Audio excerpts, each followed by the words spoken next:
Hey, so tell me, so it was at the end of December. There was an airplane crash in Muan Airport in the south of Korea, and it was 179 people died and 2 flight attendants survived, and so it was a major catastrophe. And there was a week of mourning or a national mourning period. How many days was it? So it was starting from that day to like 7 days. So it was 29th to January 4th. And how was it announced? Like, how did you know? Was it just everywhere, all over the media that? All over the media, and the government actually declared that it's going to be the national mourning period, which means like the entire country collectively grieves for the victim of that major tragedy. So when you say collectively grieved, what do you mean? Like what did people do?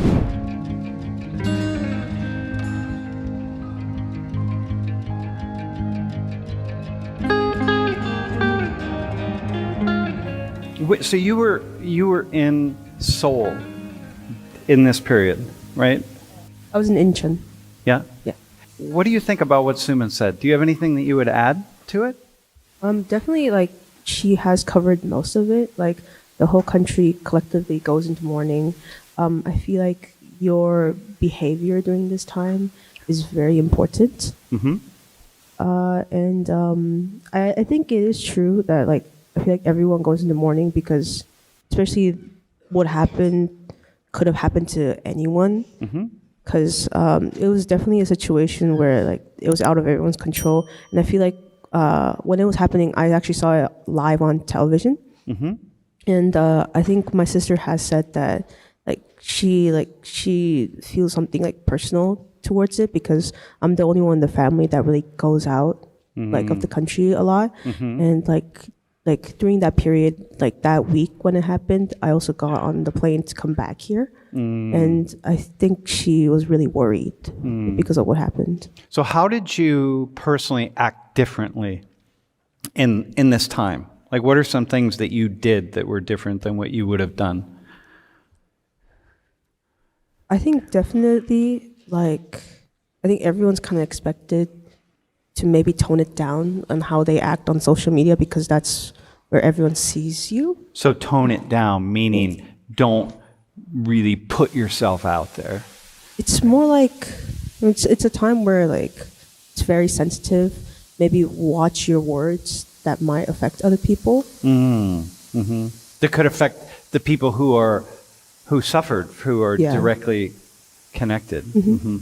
Did you, as a family, did your family come together and make any decisions about how you would, anything that you would do, or? I think personally, like, it's not like your family will come together and talk about it. It's more like you kind of know. Like, maybe like if your friend does something, you could just tell them like, hey, maybe don't do that.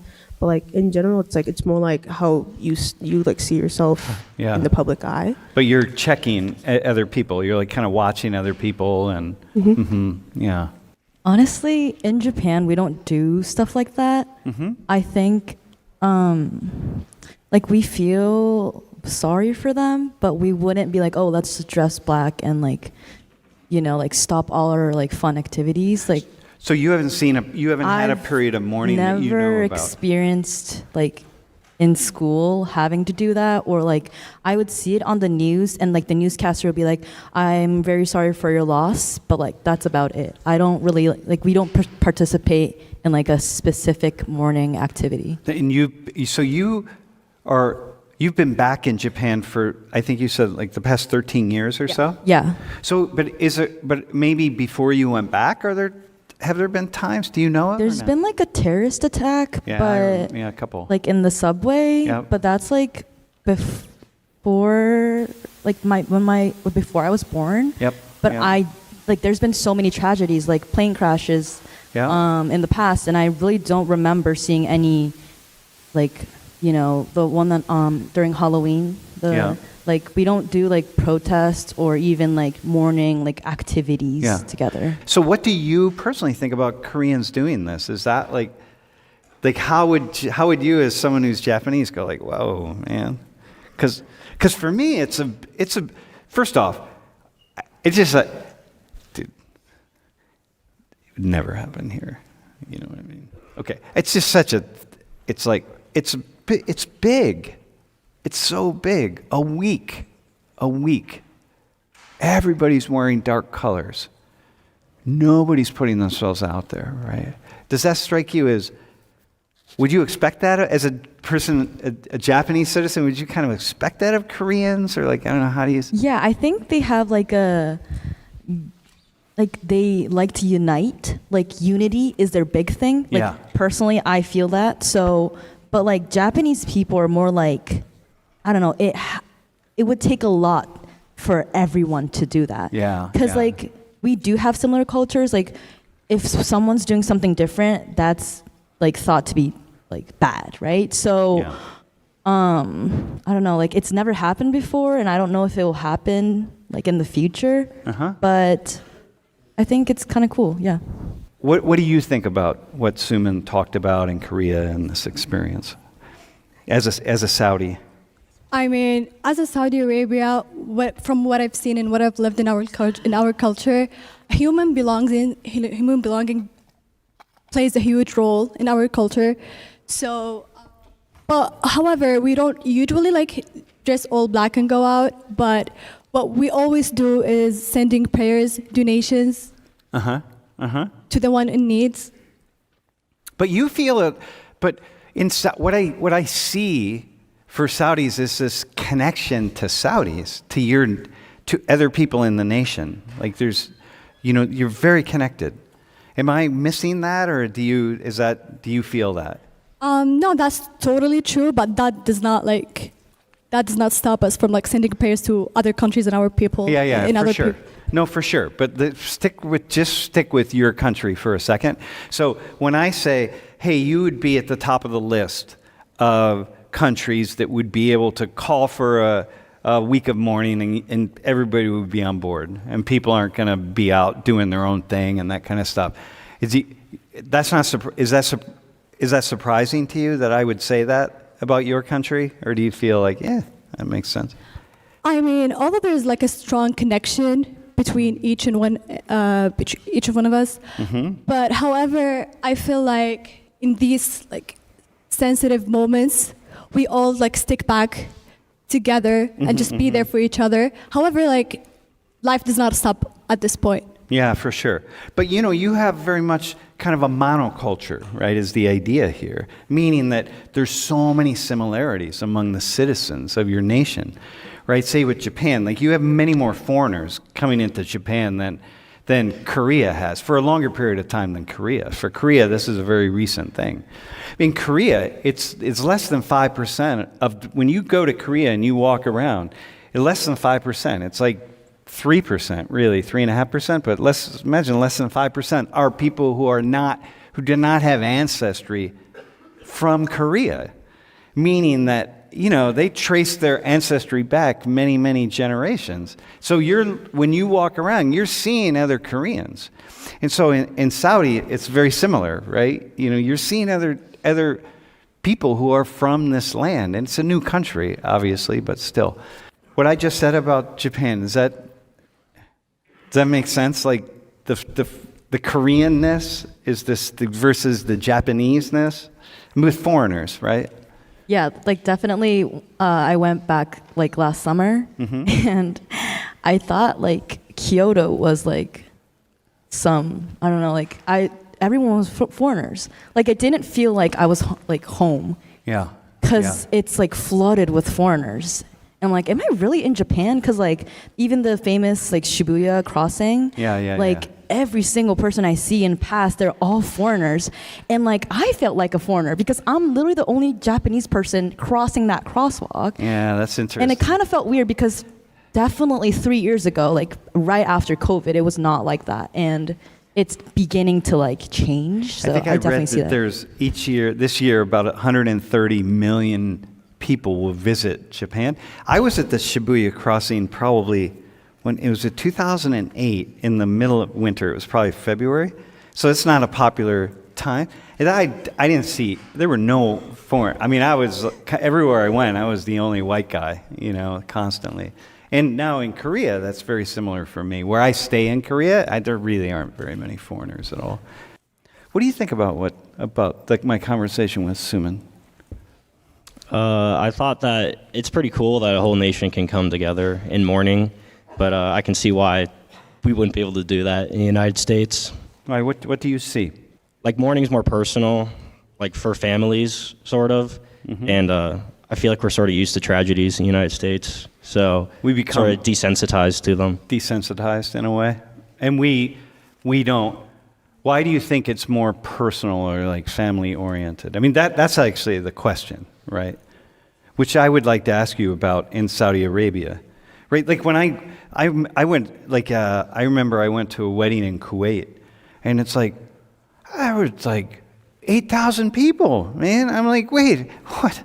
It's like, because, you don't build the community as the community, right? Like, I'm like, there's so many people. It's a wedding. I thought it was at some big sporting event, but that's like everybody, you have these big communities. So that's a thing, right? Journey, how about you? What do you think about? What's the first thing that comes to mind when you think about that conversation I had? I found it very interesting, honestly, that like you said, they can all like just come together and mourn, because I feel like in America we couldn't do that. I feel like in a way we are sort of self-absorbed. Like we think about ourselves way more than like other people. And so of course like we would feel bad, like we would like feel bad about the situation, but like we would like maybe post about it and then go on with our lives. We'd also probably joke about it. People would be very quickly making jokes about plane crashes. And people were making jokes about the Washington plane crash, this tragedy. And I mean, I was watching the memes, and within hours, I'm like, oh my God. So like in Korea, that would get shut down real fast, man. Right. You would be, right, Victoria, you'd be canceled in like a second. And Koreans are, man, when they cancel you, man. This is not like, it's a whole different world. So what do you think keeps us from that? Just that connection. You, for example, when the crash happened in D.C. a week and a half ago, like what was your connection to that, or what was your reaction to it? I felt really bad, honestly, because one of the people that died, I went on his TikTok and like I was seeing like all of his reposts and all this stuff, and like he was just very excited for like his career and his future, and I mean I felt really bad. And what did you do with those feelings? Like where did you? Well, any video that I saw like about it, like I would like repost about it. Oh, really? Okay. And why did you repost it? Like what is it that? I feel like it should have more attention to it. Like people should know about it.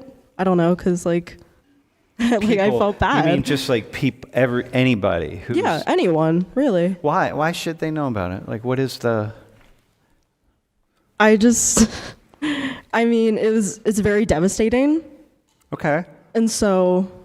Devastating for the people. For the people. So that's what Suman said, right? It's devastating. So it's like, oh, take a moment.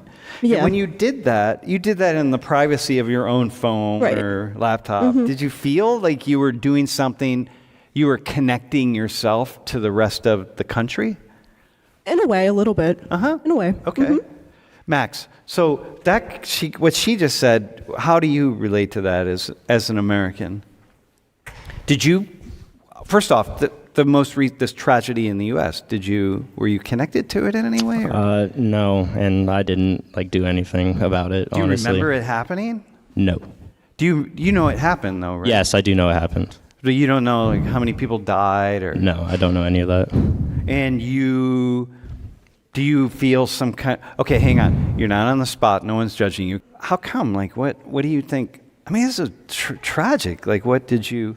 I just want to know. You're going to be emblematic of the many, many people, which is probably most people in the room, actually, who are. Why not? Yeah, I recognize that it's a tragedy, and I felt sorry for the victims, but I had no personal connection to them. I don't know who they are. I just know that they were a human being who tragically died. and that's just a sad thing. But posting on social media and stuff, I don't think that really helps. If there was like a charity or something, maybe, but I think social media is sort of just a way that people claim that they're helping, but they're sort of just pretending that they care.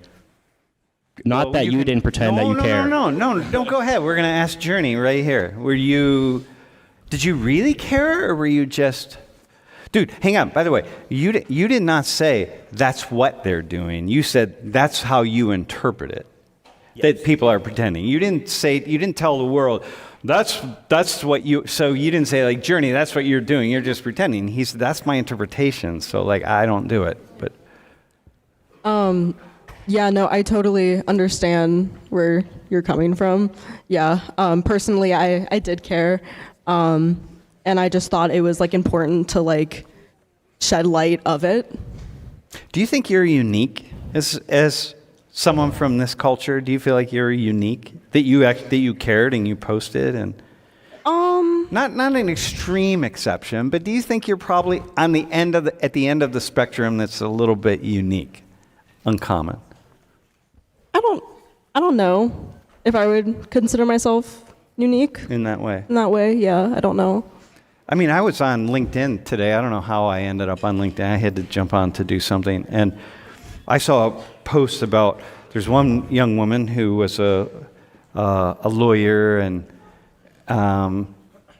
she died. And people were posting about her life and different things. And so many people were speaking to her family. It was just hundreds and hundreds and hundreds of people. And I thought, wow, okay, that's a thing, you know?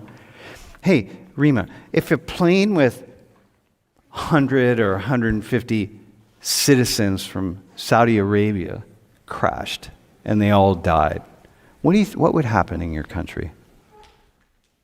At the airport in Riyadh, let's say, what would happen? Let's not pray for that for happening. No. Okay, it's not going to happen. But what would happen? I think the first thing that would happen is like my government will definitely send support for everyone who got injured or for everyone who died there. Also, we have mosques. They would immediately send support. Definitely. Whether it's like financial or whether it's just emotional support. Everybody would be held. Definitely financial, for sure. But everybody would be held by your government. Definitely. Okay. And would the government call for a period of mourning, do you think? Actually, something similar to that happened in a while, and we've got part of my government that has called people and actually like express how sorry they are. Yeah. Mm-hmm. Yeah, in addition to that, we as a community, I felt like, although like Saudi Arabia is a huge country, but somehow we all connected to each other. Mm-hmm. And it's not surprising at all to feel like sorry for people, even if we don't know them, because we actually came from just one religion and one community. Yeah, because this is my point about, it's a smaller nation, right? One thing about the U.S. is this is a big nation. We're 3 million people. That's a lot. Korea is 51 million people. Saudi Arabia is, just thinking of the Saudis, right? Not expats and foreign workers and so on. You have this sense of connection in the way that Koreans do. You're related, you're connected to one another. Yeah, and in addition to that, from me personally, I came from the Eastern Province, which is very, very diverse, more than anyone could know. So we are very used to like feeling sorry and like help each other out, even from like different cultures or different religion or different background, because we just have a lot of like international students, we have foreign. So we're used to that. It's where the headquarters, the Aramco headquarters are in the Eastern Province. So that's the thing, right? Like when you travel around and you meet another citizen from Saudi Arabia, how much of a connection do you feel just naturally with that person? Like, I feel 100% of the connection. So you talk to them immediately? Yeah, right? Immediately. Like I remember when I came first here, I didn't know like anyone really. Yeah. And I was kind of surprised of like how the U.S. culture is just you can pass by someone that you know in your high school, but you never say hi to them. Yeah.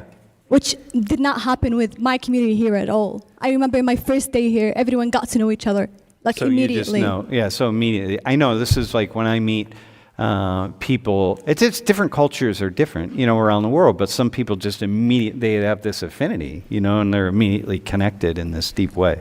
Definitely, yeah, I agree with that.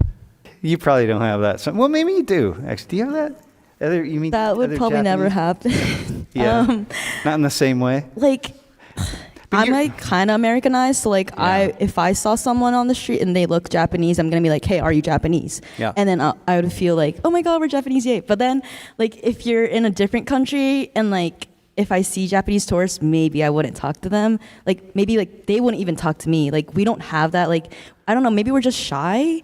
But we don't do that at all. Like it's not the same thing. Whereas you would do that if you're in. Oh yeah, I went to many people in my first week of Frankfurt, freshman Germany, year. at a restaurant, and these people are speaking Arabic, and you're realizing, they're Saudis. Yeah, I would smile. Say something. Yeah, I would smile to them. Yeah. Maybe make some conversation. Yeah. Because that's exactly what happened when I came in my freshman year. Yeah. Everyone just came and like say hi to me. Huh. And we wouldn't do that. I don't see American. Sometimes I do. I'm somewhere, I see Americans. I'm like, hey, where are you from, man? Huh.